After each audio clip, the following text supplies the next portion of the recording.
Every day feels like a trap, doesn't it? You hustle, grind, invest all your blood and sweat, building empires, scaling startups, chasing the next big thing, only to hit this invisible wall. The world tells you, keep going, freedom's at the end of this road, but all you feel is a slow tightening, the system's grip like concrete around your throat. They sell capitalism as the engine of opportunity, but what if it's just a rigged game that's already run out of juice? What if capitalism as you know it isn't broken, it's just outdated? A relic that's holding back the radical leap you want to see, the kind of change that shakes foundations and rebuilds futures. The truth that nobody's telling you. Capitalism waits for an upgrade, something powerful enough to turn it from a rat race into a launch pad. And here's the raw, unapologetic truth. Cosmopolitanism is exactly that upgrade. Yes, cosmopolitanism. The idea that your identity, your loyalty, your mission aren't chained to some flag, party, or tribe. It's a rebellion against borders, a refusal to live small, to fit inside boxes forged by outdated systems. It's the 21st century mindset that founders, investors, and leaders must own because it unshackles the biggest force capitalism ever underestimated. The liberated individual united beyond walls, beyond dogma, beyond the world that's trying to keep you caged. You know the pain, the isolation despite the noise, the exhaustion from trying to make things work inside broken frameworks, the crushing weight of conformity disguised as rules of the game. Capitalism promised freedom, but delivered a maze of mediocrity, red tape, and hollow progress that leaves you drained and disconnected. The system doesn't want you breaking out. It thrives when you're just another cog, afraid to burn too bright, too differently. The real power lies in the few, the rare breed who don't just accept the status quo, but reject it fiercely. Those who are not waiting for permission or the perfect moment. People who have tasted the poison of comfort and spit it out because they know that greatness comes from tearing down, unlearning, rebuilding. Capitalism without cosmopolitanism is like a rocket without fuel. It can't break atmosphere.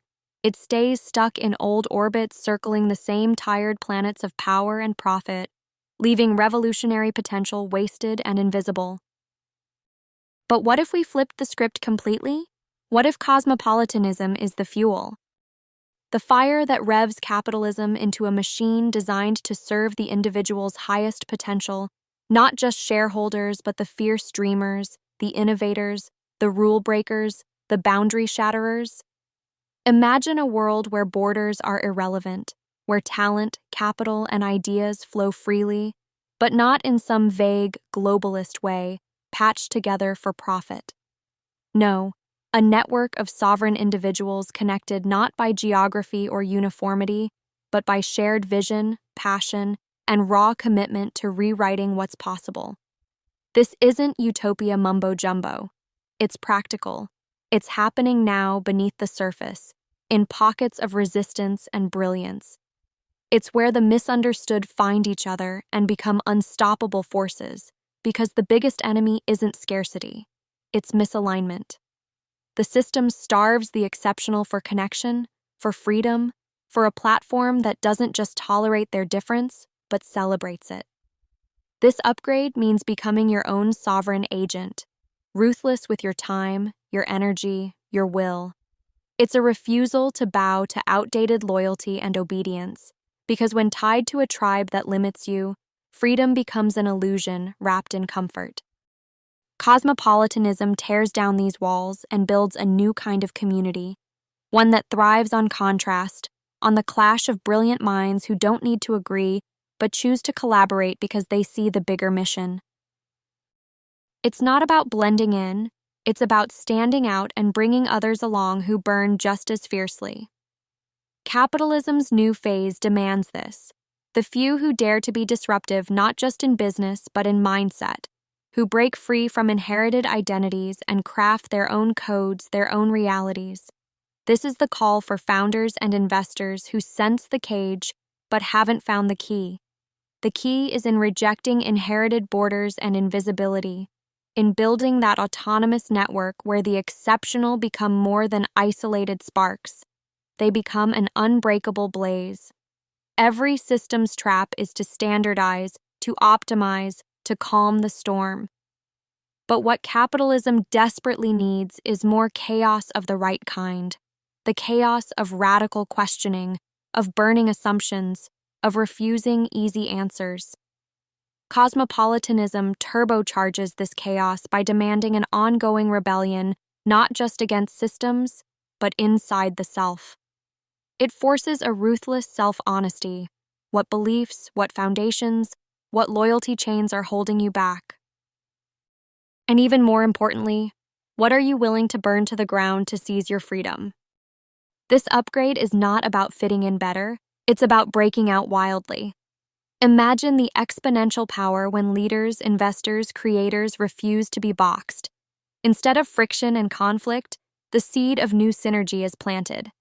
Boundaries fall, collaboration flares, capital flows where it belongs, not obedient bureaucracies or antiquated nationalism, but to ventures and ideas that embody sovereignty and transformation.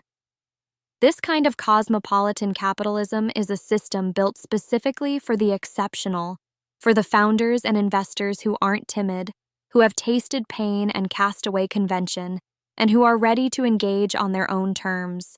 It's a raw, relentless game that doesn't promise comfort or easy wins. It demands patience, endurance, and above all, alignment. Not alignment of sameness, but alignment of fire, of purpose, of refusal to settle. It's about stealth networks, autonomous links, fierce partnerships built on brutal honesty and mutual elevation. The true power isn't in numbers or scale, but in quality of connection. The system is starved for this, which is why, despite all progress, the exceptional feel invisible, trapped in silos, fighting alone. But the seeds of this new era are here, awakening slowly but surely. The question isn't if capitalism can be upgraded. It's starving to be. But will the rare, the misunderstood, the firebrands find each other and build it? Will they own their power to not conform, but to create? Will they dare to be citizen of the world founders, investors, leaders, refusing any lesser game? The pain you feel, the tension inside you that whispers you were meant for more, that's the unmistakable signal. The system is designed to dampen it. Comfort, conformity, rules, all designed to bury your fire. But cosmopolitan capitalism lights that fire back up and magnifies it into a wildfire no border can contain. It gives you a choice: stay a prisoner of illusions or become a warrior of becoming. Not everyone will take it. It's not for the comfortable or the compliant. It's for those who burn, who want to break out, who will not wait for change but become it. Because at the edge is where progress lives. At the edge is where you finally begin to unlearn, untie, and unleash the power capitalism never had before. This fusion of cosmopolitan spirit and capitalist drive is the path forward, the upgrade that can turn an exhausting game of survival into the ultimate play of limitless creation. So, where do you stand? Are you ready to stop playing by the old rules? To take your place at the edge, among those who refuse to settle? To connect with a tribe not defined by geography, but by fire? The only real question is, can you afford not to? Because the system will not wait, the world is shifting fast, and those who refuse to evolve will be left behind. Capitalism without cosmopolitanism is a dead end. Capitalism fueled by cosmopolitanism is a revolution. It's the upgrade that founders, investors, and leaders have been waiting for. The game that finally matches the fire inside with the power to reshape everything. Welcome to the future. It's time to burn brighter than ever before.